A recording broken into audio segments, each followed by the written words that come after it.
सत्य समाचार, तटस्थ समाचार, समाज बदल्ने हाम्रो अभियान। नमस्कार, म हुँ पूजा प्रकाश। सुरु गरौँ आजको समाचार।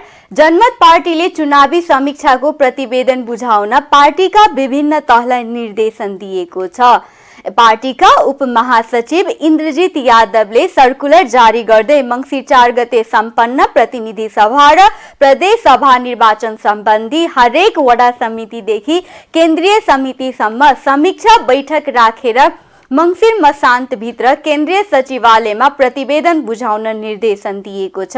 सर्कुलरमा स्थानीय र प्रतिवेदन तथा प्रदेश सभा निर्वाचनमा उम्मेदवार चयन प्रक्रिया, वडापालिका, जिल्ला, प्रदेश, केन्द्रीय समिति तथा भातृ संगठनका सदस्यहरूको भूमिका, सक्रियता र योगदान के कस्तो रह्यो भन्ने विषयमा प्रतिवेदन तयार गरी प्रतिवेदन बुझाउन निर्देशन दिएको छ। पार्टी भित्रको कुन कुन पक्षले निर्वाचनमा सहयोग वा असहयोग र घात प्रतिघात गर्यो भन्ने विषयमा प्रतिवेदन केन्द्रित गर्न निर्देशन दिएको छ।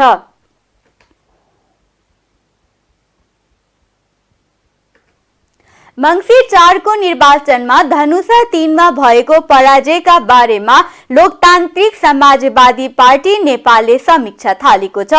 समीक्षाका लागि लोसपाका वरिष्ठ नेता राजेन्द्र महतो पनि जनकपुर धाम पुगेका छन्। 2074 को निर्वाचनमा धनुषा 3 बाट नेता महतोले चुनाव जितेका थिए।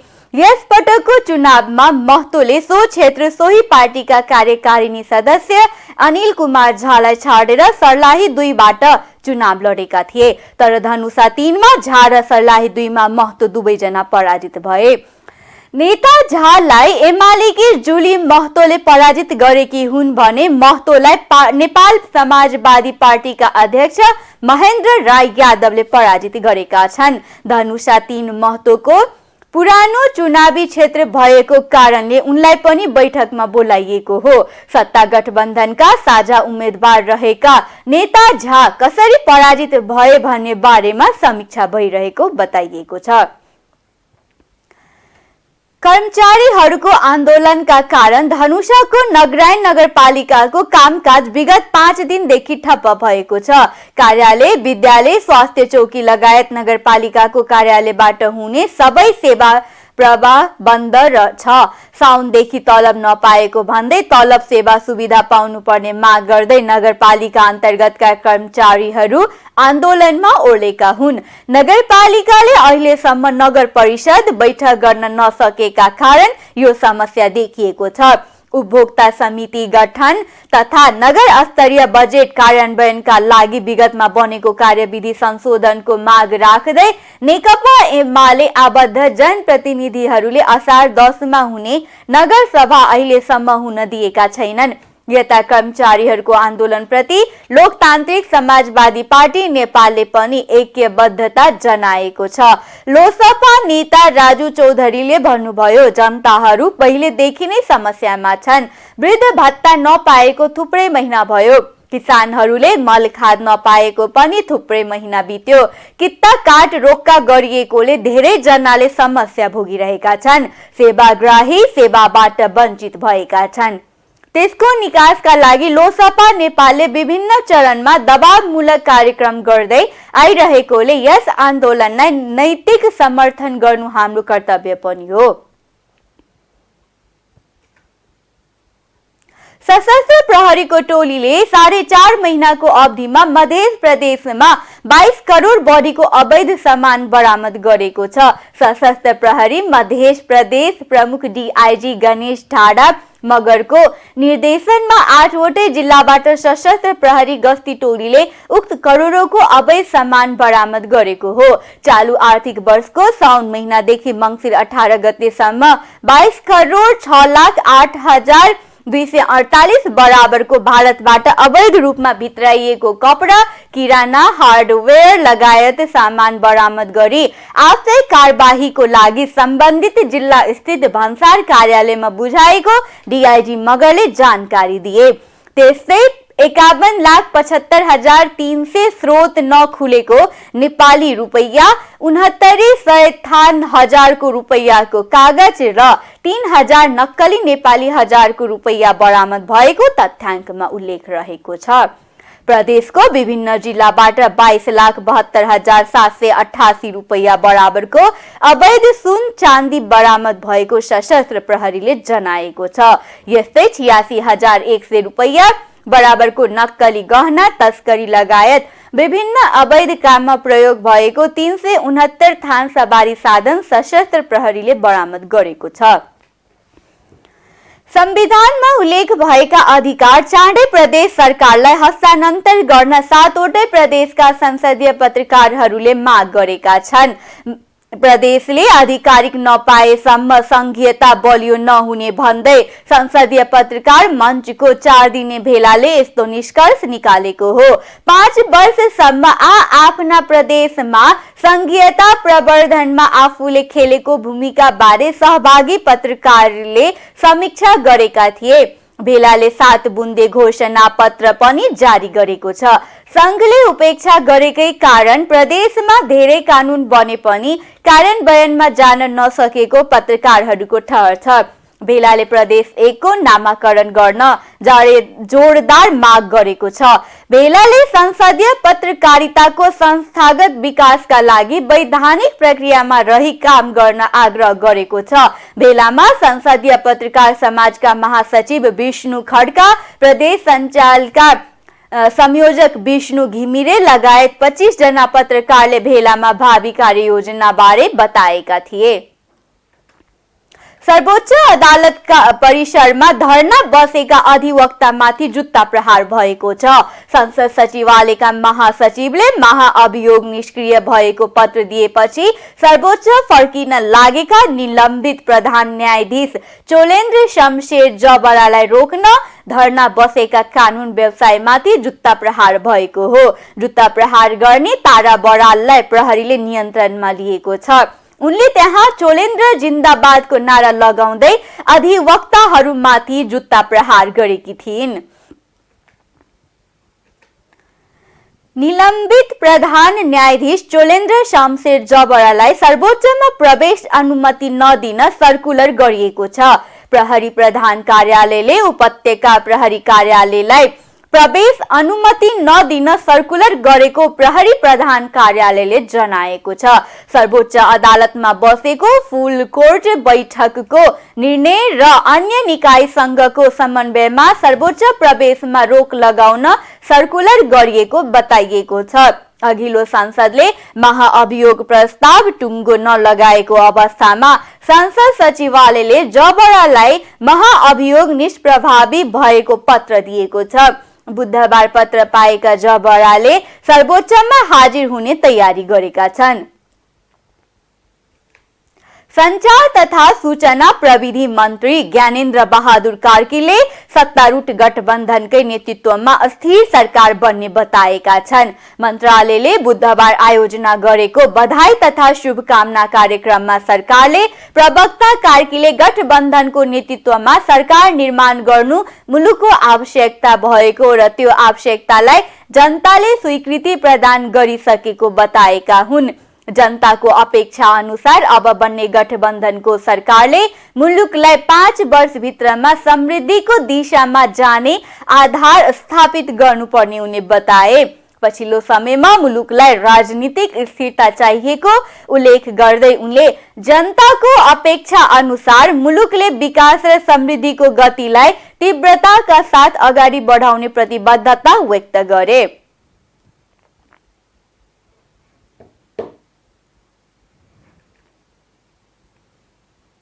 मन्त्री कार्कीले संविधान जारी भएपछि प्रतिनिधि सभाको दोस्रो निर्वाचन सम्पन्न भएको सन्दर्भमा उल्लेख गर्दै आगामी 5 वर्षभित्रमा जनताका अपेक्षा पूरा गर्नुपर्नेमा जोड दिए। सुनसरी निर्वाचन क्षेत्र नम्बर 4 का जनताले विश्वासका साथ दिएको मत र प्रतिबद्धता पूरा गर्न आजकै दिनदेखि लाग्ने पनि उनले प्रतिबद्धता व्यक्त गरे। सरकारले प्रधान न्यायाधीश चोलेन्द्र शमशेर जबरा विरुद्धको महाअभियोग नयाँ प्रतिनिधि सभामा छलफल हुने बताएको छ। बुधबार मन्त्री परिषदका निर्णय सार्वजनिक गरिसकेपछि सञ्चारकर्मीहरूको प्रश्नको जवाफ दिँदै सरकारका प्रवक्ता एवं सञ्चार तथा सूचना प्रविधि मन्त्री ज्ञानेन्द्र बहादुर कार्कीले प्रधान न्यायाधीश चोलेन्द्र शमशेर जबरा विरुद्धको महाअभियोग नयाँ संसदमा छलफल हुने बताएका छन्। उनले महाअभियोगमाथि छलफल भएको प्रतिवेदन नयाँ गठित प्रतिनिधि सभामा छलफल हुने विषय जीवित रहेको बताए। उनले महाअभियोग सार्वभौम सम्पन्न संसदको सम्पत्ति भएको बताए। उनले भने जहाँसम्म प्रतिनिधि सभामा चोलेन्द्र शमशेर जबराको विरुद्ध महाअभियोगमाथि छलफल भएर त्यो छलफलको प्रतिवेदन गठित अर्को प्रतिनिधि सभामा छलफल हुने विषय जीवित छ। महाअभियोग सार्वभौम सम्पन्न संसदको सम्पत्ति हो। यसको छलफल अब आउने प्रतिनिधि सभामा छलफल भएर निर्णयमा पुग्छ। मन्त्री कार्कीले अबको प्रतिनिधि सभामा छलफल भएर मात्रै प्रधान न्यायाधीश माथिको महाअभियोगको टुङ्गो लाग्ने बताए। नेपाल किसान महासंघ र अखिल नेपाल किसान महासंघले अविलम्ब किसानबाट धान खरिद प्रक्रिया अघि बढाउन सरकारसँग माग गरेको छ। बुधबार दुई महासंघले संयुक्त रूपमा पत्रकार सम्मेलन गरी यसबारे जानकारी गराएको हो। महासंघहरूले हिउँदे खेतीका लागि आवश्यक मलको तत्काल व्यवस्था गर्न पनि माग गरेका छन्। आफ्ना माग पूरा नभए किसान महासंघहरू देशभरका किसान परिचालन गर्न बाध्य हुने चेतावनी दिएका छन्। गत कार्तिक 16 गते बसेको मन्त्री परिषदको बैठकले यस वर्षको लागि धानको समर्थन मूल्य निर्धारण गरेको थियो, जस अनुसार मोटा धानको मूल्य 2967 र मध्यम धानको मूल्य 3128 निर्धारण गरेको थियो। गएको वर्ष भन्दा मोटा धानमा प्रति क्विन्टल 215 र मध्यम धानमा 226 रुपैयाँ वृद्धि गरेको भए पनि लागत मूल्य र मुद्रास्फीतिका आधारमा सरकारले निर्धारण गरेको मूल्यले किसानलाई लाभ नपुग्ने महासंघहरूले जनाएका छन्। अर्थ मन्त्रालयले बजेट विनियोजन नगर्दा धान खरिद प्रक्रिया अघि बढ्न नसकेको कुरा आएको भन्दै बजेट निकासा गरी तत्काल किसानसँग धान खरिद गर्नुपर्ने बताउनु भयो। उहाँले करिब 10 लाख मेट्रिक टन धान खरिद गर्ने तागत सरकारले राख्नुपर्ने बताउनु भयो। उहाँले धान राख्ने गोदाम नहुनु र बजेटको अभावका कारण धान खरिद गर्न नसकेको भन्दै सधैँ बजेट अभाव भयो भनेर सरकार पन्छिन नमिल्ने बताउनु भयो।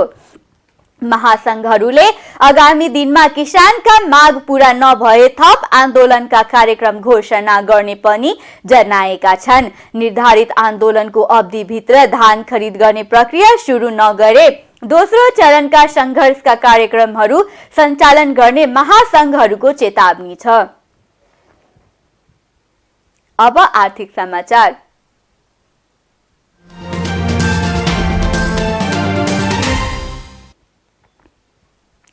सरकारले विद्यालय शिक्षा क्षेत्र आयोजनाको लागि फिनल्यान्ड र नर्वे सरकारबाट प्राप्त हुने 5 अर्ब 11 करोड अनुदान स्वीकार्ने भएको छ। सो अनुदान मध्ये फिनल्यान्ड सरकारबाट करिब 2 अर्ब 54 करोड र नर्वे सरकारबाट करिब 2 अर्ब 57 करोड प्राप्त हुनेछ। सरकारको बैठकले पोलियो भाइरस खोपको क्लिनिकल ट्रायलका लागि अनुमति दिने निर्णय गरेको छ। नगद लेखा प्रणालीमा आधारित वित्तीय प्रतिवेदनका लागि संशोधित नेपाल सार्वजनिक क्षेत्र लेखामा नेपाल सरकार, प्रदेश सरकार र स्थानीय तहमा कार्यान्वयनमा ल्याउन स्वीकृति प्रदान गर्ने निर्णय गरेको छ। बैठकले कर्मचारी सञ्चय कोषको प्रकाशमा जितेन्द्र धिताल गोर्खालाई नियुक्त गर्ने निर्णय गरेको छ। नेपाल सरकारद्वारा सञ्चार तथा सूचना प्रविधि मन्त्रालयमा आज आयोजित पत्रकार सम्मेलनमा सार्वजनिक हितका लागि आवश्यक सेवामा हडताल गर्न निषेध गर्ने सूचना राजपत्रमा प्रकाशन गर्ने निर्णय भएको जानकारी दियो। सरकारले किमथाङका अरुण जलविद्युतीय धौवादी मेघौली 132 केवी प्रसारण आयोजना, लेखनाथ दमौली 220 केवी प्रसारण आयोजना र मर्स्याङ्दी जलविद्युत केन्द्रका लागि जग्गा प्राप्ति गर्ने र प्रारम्भिक कारबाही अघि चलाउने अधिकारी तोक्ने समेत निर्णय गरेको छ। बैठकले सेती नदी जलविद्युतीय आयोजना, तनहुँ जलविद्युतीय आयोजनाको 220 केभी प्रसारण लाइन, टक्सार पिखुवा खोला जलविद्युतीय आयोजना निर्माणका लागि राष्ट्रिय वन क्षेत्र प्रयोग गर्न दिने निर्णय गरेको छ। यसैगरी दूध पोखरी चेपे, माथिल्लो आँखु खोला, मेवा खोला, सुपर चेपे जलविद्युतीय आयोजना तथा जल्पा देवी केबल कार आयोजनाका लागि राष्ट्रिय वन क्षेत्रको प्रयोग गर्न दिने निर्णय भएको छ।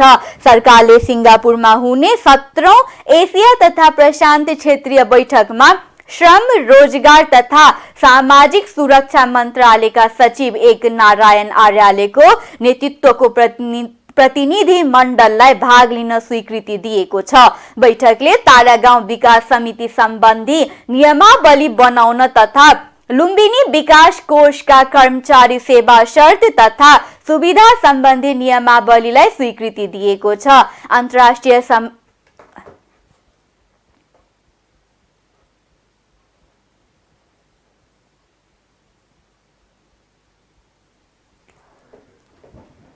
अब अन्तर्राष्ट्रिय समाचार।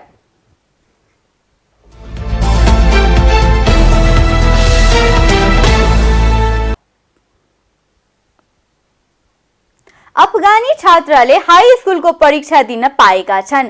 तालिबान नेतृत्वको सरकारका एक अधिकारी र कागजातहरूबाट उक्त खुलासा भएको हो। अफगानिस्तानमा सत्ता लिएपछि तालिबानले केटीहरूलाई कक्षामा जान प्रतिबन्ध लगाएको थियो। एसोसिएटेड प्रेसलाई प्राप्त तालिबान शिक्षा मन्त्रालयका 2 कागजातका अनुसार यो निर्णय अफगानिस्तानका 34 वटा प्रान्त मध्ये 31 वटामा लागू भएको छ। ती 31 प्रान्तमा डिसेम्बरको अन्तमा विद्यालयमा जाडोको बिदा सुरु हुन्छ। काबुलको शिक्षा विभागका प्रमुख एहसानुल्लाह किताबले परीक्षा बुधबार हुने बताएका थिए। उनले अन्य विवरण पनि दिएनन् र कतिजना छात्रले परीक्षा दिन पाउने छन् भन्ने पनि खुलाएनन्। काबुल शिक्षा विभागका कागजात अनुसार परीक्षा बिहान 10 बजेदेखि दिउँसोको 1 बजेसम्म चल्नेछ। सेप्टेम्बरमा पदभार ग्रहण गरेका शिक्षा मन्त्री हबिबुल्ला आगाले हस्ताक्षर गरेको कागजातले अफगानिस्तानका 31 प्रान्तमा परीक्षा सञ्चालन हुने जानकारी मिलेको थियो। विश्व बैंकले अन्तर्राष्ट्रिय विकास संघ आईडीएबाट सहुलियतपूर्ण वित्तीय सहयोग प्राप्त गर्न श्रीलङ्का योग्य रहेको जनाएको छ। अति कमजोर आर्थिक अवस्थाको सामना गरिरहेको श्रीलङ्काले अवलम्बन गरेका सुधारका कार्यक्रमलाई दृष्टिगत गरी विश्व बैंकले सहयोगको सूचीमा समावेश गरेको हो।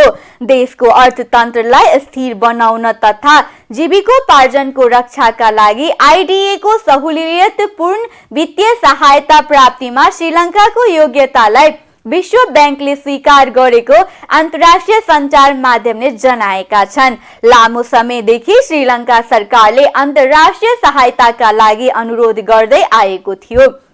देशको अर्थव्यवस्था सुधार गर्न, गरिबी तथा भोकमरीको सामना गरिरहेका लाखौंको जीविका रक्षा गर्न तथा आर्थिक सुधारका कार्यक्रम कार्यान्वयन गर्न आईडीएबाट सहुलियत ब्याज दरमा वित्तीय सहयोगको प्रस्ताव प्राप्त भएको हो। श्रीलङ्कामा अर्थतन्त्र सुधार्न सरकारले कार्यान्वयन गर्ने कार्यक्रमलाई आईडीए मार्फत विश्व बैंकले प्राविधिक सहयोग साथै नीतिगत सुझाव र सहुलियतपूर्ण ऋण उपलब्ध गराउनेछन्।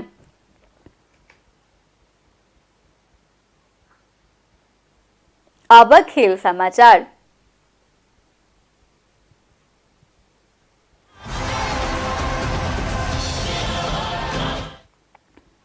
आईसीसी विश्वकप लीग 2 अन्तर्गतको त्रिदेशीय श्रृङ्खलाका लागि नामिबिया भ्रमणमा रहेको नेपालले बुधबार तेस्रो खेल खेल्दैछ।